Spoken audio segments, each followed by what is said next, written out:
Alhamdulillah, wassalatu wassalamu ala rasulillah. Para pemirsa sekalian yang semoga selalu mendapatkan taufik dan hidayah dari Allah Subhanahu wa taala. Saat ini kita akan membahas tentang masalah fidyah, ya. Karena ini berkaitan dengan orang-orang yang punya keringanan tidak puasa dan dia itu berat untuk menjalani puasa. Allah Subhanahu wa taala itu berfirman, "Wa 'alal ladzina yutiqunahu fidyatun ta'amu miskin." Bagi orang yang berat menjalani puasa, maka hendaklah dia itu memberikan fidyah, memberi makan kepada orang miskin. Maka kalau dikatakan di sini dengan memberi makan, maka para pemirsa harus mencatat bahwa yang harus dilakukan adalah memberi makan. Tidak bisa sampai ke tangan para fakir miskin ini dengan uang. Ya, tidak boleh dilakukan dengan uang. Tetap kalau dikatakan fidyah di sini harus dengan makanan, ya harus diberi dengan makanan.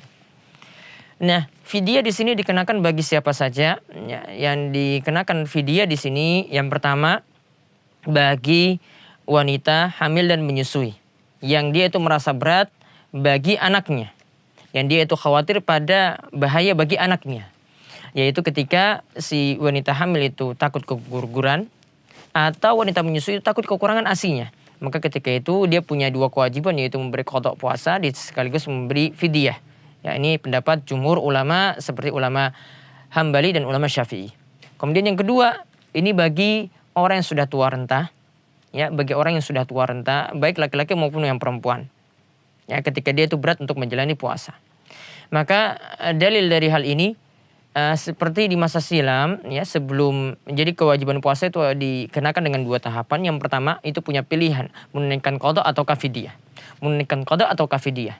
Kemudian, ya, di situ orang boleh memilih, kalau tidak mau puasa maka dia tunaikan fidyah, memberi satu makan ketika dia tidak berpuasa hari itu. Ya, kemudian setelah itu, setelah diwajibkan puasa itu menjadi satu pilihan saja. Di sini ada keringanan bagi orang yang sudah tua renta, ya, dia diberi keringanan untuk menunaikan fidyah. Jadi tidak dikenakan kewajiban puasa, keluarganya tidak dikenakan kewajiban puasa, tapi dia dikenakan kewajiban fidyah. Dalilnya tadi sudah disebutkan, walal ladzina yutiqunahu fidyatun ta'amu miskin. Dan bagi orang yang berat menjalani puasa, maka hendaklah dia memberi makan fidyah kepada orang miskin. Ayat ini masih berlaku untuk simbah-simbah yang sudah sepuh, yang sudah tua renta, yang berat menjalani puasa. Kemudian yang berikutnya lagi, yang ketiga, yang punya kewajiban menunaikan fidyah, yaitu orang sakit yang sakitnya itu tidak bisa diharapkan sembuhnya. Orang sakit yang sakitnya itu tidak bisa diharapkan sembuhnya. Ya, dia dianggap seperti simbah-simbah tadi yang sudah sepuh, karena setelah dia dalam keadaan sakit seperti ini, ya, waktu-waktu ke depan dia tidak mungkin menjalani puasa. Maka ketika itu dia punya kewajiban untuk menunaikan fidyah, dan berlaku ayat tadi yang sudah kami sebutkan. Nah, di sini dijelaskan oleh Abu Syuja, ya, bagi orang yang sekarang punya utang puasa, ya.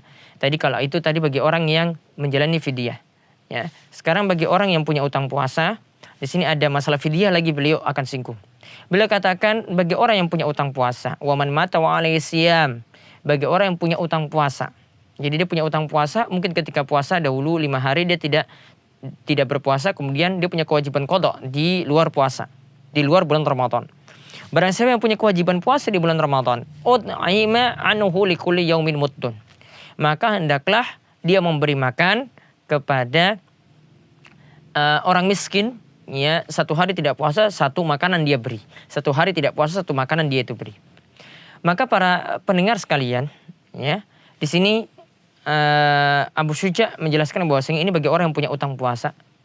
Ketika dia itu ternyata keburu meninggal dunia, punya 5 hari utang puasa di bulan Ramadan. 5 hari utang puasa di bulan Ramadan, sudah keburu meninggal dunia. Setelah pas Ramadan punya kesempatan untuk menunaikan qada puasa ini, tapi dia tidak bisa menunaikannya, ya, atau dia tuh nunda-nundanya sampai dia keburu meninggal dunia. 1 bulan dia punya kesempatan untuk menunaikan qada, tapi dia nunda-nunda terus sampai meninggal dunia. Maka sini kata Abu Syuja, hendaklah dia memberi fidyah 1 hari tidak puasa, ya, 1 kali memberi makan. Yaitu ahli warisnya nanti atau keluarganya nanti yang memberikan fidyah seperti ini. Nah, ini juga kewajiban fidyah yang lainnya yang disinggung oleh Abu Syuja.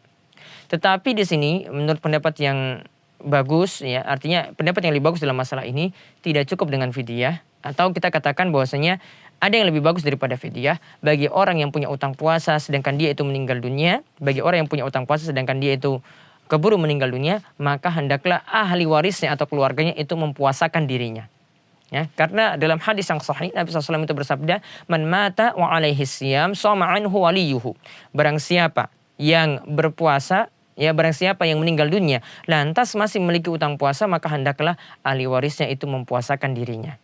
Di sini para ulama katakan bukan hanya ahli waris, di sini juga termasuk keluarganya meskipun tidak mendapatkan warisan, meskipun juga orang yang di sini punya kaitan jauh tapi dia diberikan izin oleh si mayit ini untuk mempuasakan dirinya, maka dia punya kebolehan untuk menjalankan utang puasa tadi. Maka para pemirsa di sini ini bagi orang ya yang dia itu punya kesempatan untuk berpuasa tapi dia tunda-tunda puasanya sehingga dia keburu meninggal dunia, utang puasa di sini belum lunas. Hal ini berbeda para pemirsa dengan orang yang dia tidak punya kesempatan waktu untuk menunaikan qada puasa. Dia 5 hari tadi punya utang puasa di bulan Ramadan. Selepas Ramadan masih dalam keadaan sakit lagi ya. Lalu keburu meninggal dunia. Maka ketika itu dia dianggap tidak punya kewajiban apa-apa, tidak punya kewajiban untuk mengqada puasanya, tidak punya kewajiban juga ahli warisnya untuk membayarkan fidyahnya. Sedangkan tadi yang kita bahas itu adalah bagi orang yang punya utang puasa ya keburu meninggal dunia kala itu. Kemudian padahal dia punya kemampuan untuk menunaikan qada puasanya di bulan yang lainnya selepas bulan Ramadan, tapi dia tunda-tunda terus sampai meninggal dunia. Nah, ini tentang masalah fidyah dan tentang masalah fidyah bagi orang yang punya utang puasa, tetapi pendapat yang lebih bagus ini seperti yang dipilih oleh para ulama Syafi'i yang lainnya, ya itu tadi pendapat dari Abu Syuja bahwasanya lebih bagus adalah dia membayar utang puasanya tadi dari saudaranya meninggal dunia dengan dia mempuasakan dirinya ya. Di sini misalnya ada ahli waris jumlahnya 10 atau ada keluarga jumlahnya 10, dia punya utang 10 hari puasa, maka setiap keluarga tadi berpuasa 1 hari untuk membayar utang puasanya, maka sudah dianggap lunas. Yang ini demikian ya singkat dari pembahasan Abu Syuja, mudah-mudahan bermanfaat bagi kita. Wabillahi taufiq wal hidayah. Wassalamualaikum warahmatullahi wabarakatuh.